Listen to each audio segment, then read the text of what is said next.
नमस्कार मित्रांनो, जय महाराष्ट्र. मित्रांनो, सुरुवातीलाच मोठी अपडेट येत आहे. मुंबईतून संपूर्ण महाराष्ट्राचं राजकीय वातावरण बदलल्याचं स्पष्ट जाणवतंय. बिहारच्या निवडणुकानंतर आता महाराष्ट्रातही हवा बदलली असून परिस्थिती पूर्ण वेगाने फिरताना दिसते आणि त्यामुळेच सर्वात महत्त्वाचा प्रश्न उभा राहतो की मुंबई महानगरपालिकेवर कोणाची सत्ता बसणार? ठाकरे बंधूंचा दबदबा टिकणार का की भाजपचा झेंडा उंचावणार? या सगळ्यात एक ताजा आणि धक्कादायक सर्वेक्षण समोर आलेलं आहे, ज्यामुळे सर्वच पक्षांच्या नेत्यांची चिंता वाढलेली आहे. मुंबई महानगरपालिकेत एकूण 227 जागा आहेत. यापैकी 115 जागा मिळाल्या तरच बहुमत स्पष्ट ठरतं. आता प्रश्न एवढाच की या 227 पैकी सर्वाधिक जागा कोण जिंकणार? स्पष्ट बहुमत कोणाच्या हातात जाणार? चला तर मग मित्रांनो, ही संपूर्ण मोठी अपडेट सविस्तर जाणून घेऊया. पहिल्या क्रमांकावर येते शरद पवारांची राष्ट्रवादी काँग्रेस पक्ष. आता बघूया महानगरपालिकेत त्यांना किती यश मिळू शकतं. मुंबईच्या राजकारणात शरद पवारांची ताकद परंपरेने फार मोठी नसली तरी त्यांना मानणारा आणि त्यांच्यावर विश्वास ठेवणारा एक ठराविक आणि निष्ठावंत वर्ग मुंबईतील काही भागात आजही मजबूत आहे.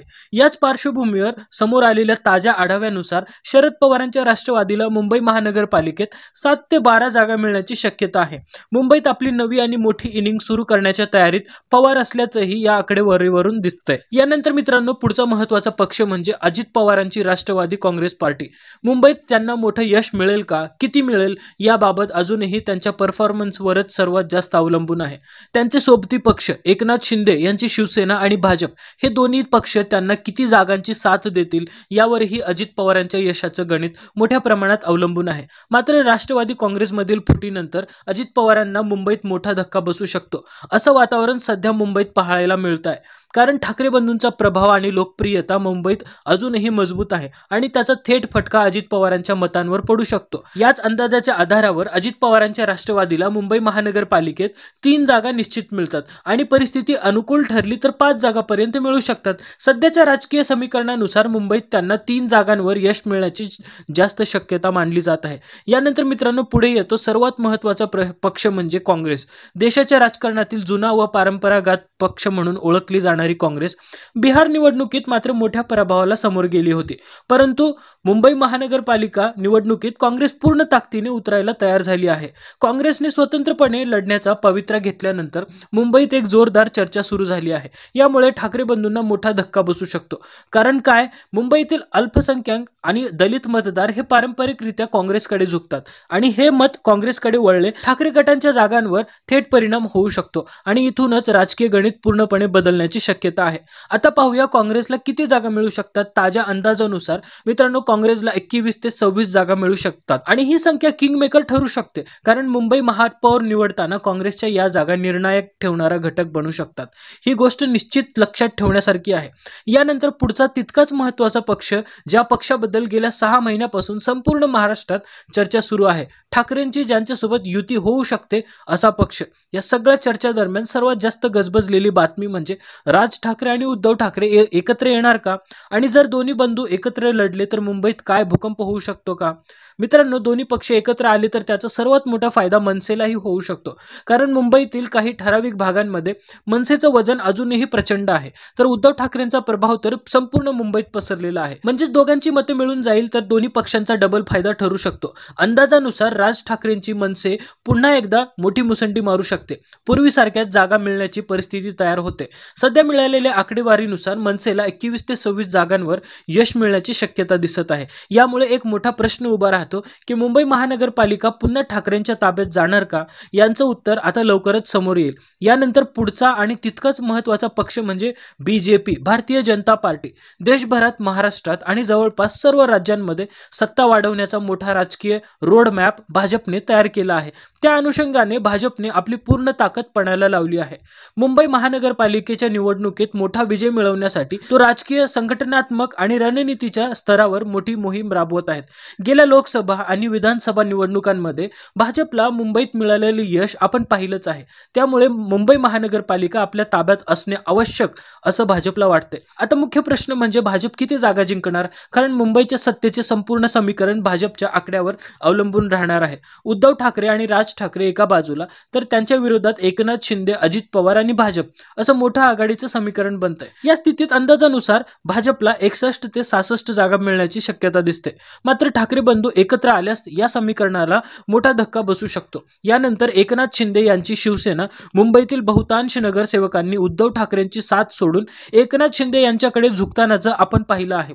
साधारण 40 ते 45 नगरसेवक शिंदे गटात गेले आहेत. त्यामुळे शिंदेची ताकद मुंबईत लक्षणीय वाढलेली आहे. त्यामुळे एकनाथ शिंदेंना या परिस्थितीचा फायदा होईल का की मोठा तोटा हे आगामी काळच ठरवणार आहे. मात्र प्राथमिक सर्वेनुसार एक महत्त्वाची माहिती समोर आली आहे. उद्धव ठाकरे यांच्या नेतृत्वाखाली काही नगरसेवक परत येऊ शकतात. अंदाजानुसार 20 ते 25 नगरसेवक शिंदे गटातून बाहेर पडून उद्धव ठाकरे यांच्या शिवसेनेत परत प्रवेश करण्याची शक्यता व्यक्त केली जाते. ही सूत्रांकडून मिळालेली माहिती शिंदे गटासाठी मोठा धक्का ठरू शकते आणि याचा थेट परिणाम मुंबईतील त्यांची ताकद कमी होण्यावर होऊ शकतो. मित्रांनो, आता पाहूया मुंबई महानगरपालिकेत शिंदे गटाला किती जागा मिळू शकतात. ताज्या अंदाजानुसार शिंदे गटाला 19 ते 26 जागा मिळू शकतात. ही संख्या लहान नाही, कारण सत्ता स्थापन करताना ही जागा भाजपसाठीही निर्णायक ठरू शकते. मात्र स्पष्ट बहुमत मिळवण्यासाठी भाजपला अजूनही खूप मोठ्या संख्येने जाग्याची गरज असेल. पण शिंदे गटाच्या 19 ते 26 जागा मुंबईतील भावी सत्ता समीकरणात मोठा रोल बनणार आहेत. यानंतर येतो सर्वात महत्त्वाचा आणि सर्वांच्या नजरा खिळून ठेवणारा पक्ष म्हणजे उद्धव ठाकरे यांची शिवसेना.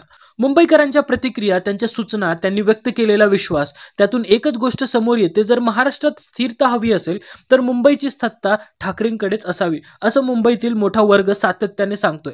आता प्रश्न असा आहे की मुंबई महानगरपालिकेची सत्ता उद्धव ठाकरेंच्या हातात येईल का? आणि जर राज ठाकरे आणि उद्धव ठाकरे अशी जोडी जमली तर दोघांना मिळणाऱ्या जागांची संख्या किती असेल? उद्धव ठाकरेंचा विजय मुख्यतः अवलंबून आहे गेल्या 30 वर्षात त्यांनी मुंबईत केलेल्या कामांवर, मुंबईतील प्रकल्पांवर आणि त्यांच्या शिवसेनेवर ठेवलेल्या विश्वासावर. म्हणूनच मुंबई महानगरपालिकेत उद्धव ठाकरेंना किती जागा मिळणार हे तितकंच निर्णायक ठरणार आहे. जर ठाकरे बंधूंनी एकत्र येऊन आक्रमक प्रचार केलाच तर त्यांच्या ताकदीत प्रचंड वाढ होईल, हे आता सगळ्यांनाच मान्य आहे. उद्धव ठाकरे आणि राज ठाकरे दोघेही आपल्या आपल्या पद्धतीने जनतेवर प्रभाव टाकतात आणि दोघांची रणनीती एकत्र आली तर मुंबईचा संपूर्ण निकाल बदलण्याची क्षमता त्यांच्यात आहे. ताज्या सर्वेनुसार उद्धव ठाकरेंना मुंबईत महानगरपालिकेत 72 ते 79 जागांपर्यंत मजल मारता येण्याची शक्यता आहे. ही संख्या म्हणजे सत्ता मिळवण्याच्या अगदी जवळची रेषा आहे.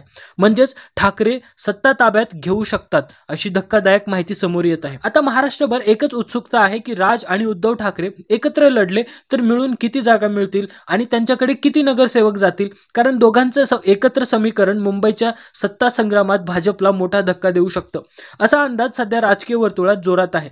दोन्ही ठाकरे बंधू जर योग्य योजना, आक्रमक प्रचार आणि मजबूत रणनीती राबवली तर मुंबई महानगरपालिकेत त्यांना एकत्रितपणे 111 ते 114 जागांपर्यंत मोठी मजल मारता येऊ शकते. हा आकडा गाठला तर मुंबईतील सत्ता जवळपास ठाकरेंच्या हातात जाणं निश्चित मानलं जाते. म्हणूनच आगामी काळात भाजप, एकनाथ शिंदे आणि शिवसेना, अजित पवार गट आणि दुसऱ्या बाजूला उद्धव ठाकरे शिवसेना हे एकमेकांविरुद्ध कशी रणनीती आखतात, कसा प्रचार करतात याकडे आता सर्वांचे लक्ष लागले आहे. पुढील 2 महिन्यात मुंबईचे राजकीय चित्र पूर्णतः स्पष्ट होईल मित्रांनो. आणि चॅनलवरती नवीन असाल तर चॅनलला सबस्क्राईब नक्की करा, लाईक करा, शेअर करा. तोपर्यंत भेटू पुढच्या व्हिडिओमध्ये. जय हिंद, जय महाराष्ट्र.